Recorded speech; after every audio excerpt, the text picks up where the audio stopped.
Have you ever wondered how some of the biggest changes in our world actually started? Well, some of the world's greatest revolutions begin in the smallest rooms.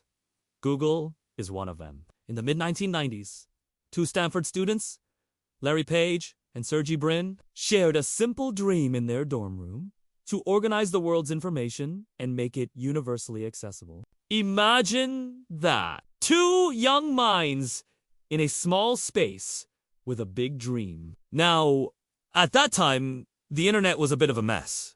Kinda slow, hard to navigate. Search engines existed, but they weren't very good. People were using the early versions of search engines mostly for academic research because you weren't really designed to find things like news, images, or videos. And so Larry and Sergey believed they could do better. Every day after their classes and late into the night, they would huddle over their computer. Inside their dorm room, fueled by their dream and maybe some pizza, working on a new algorithm that could rank web pages by their relevance to a search query. This was no easy task. They were essentially trying to create order out of chaos, trying to make sense of the growing but unstructured data on the internet. But their vision was limitless.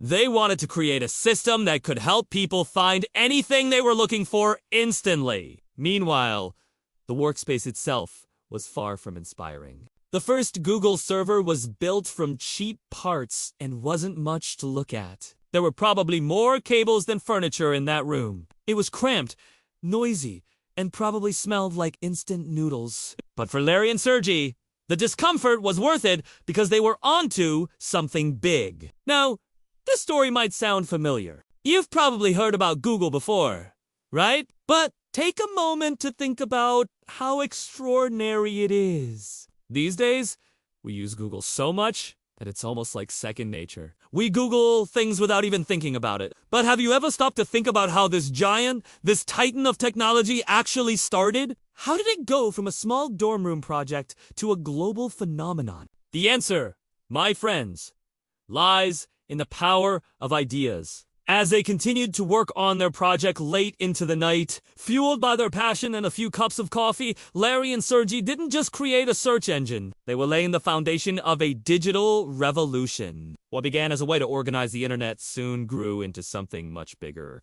They added new features, new tools, and new services, all from that tiny dorm room.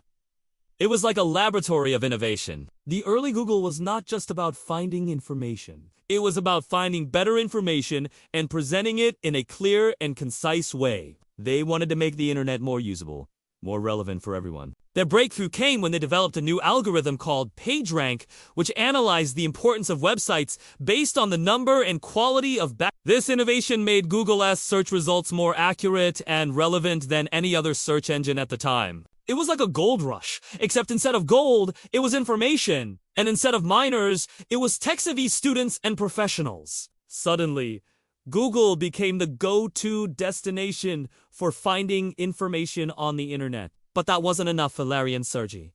They had a bigger vision for Google. They wanted to make the world's information universally accessible and useful. And so they kept innovating, introducing new services like Gmail, Google Maps, and YouTube. Each new project was a step towards their goal of organizing the world's information. Today, Google is more than just a search engine.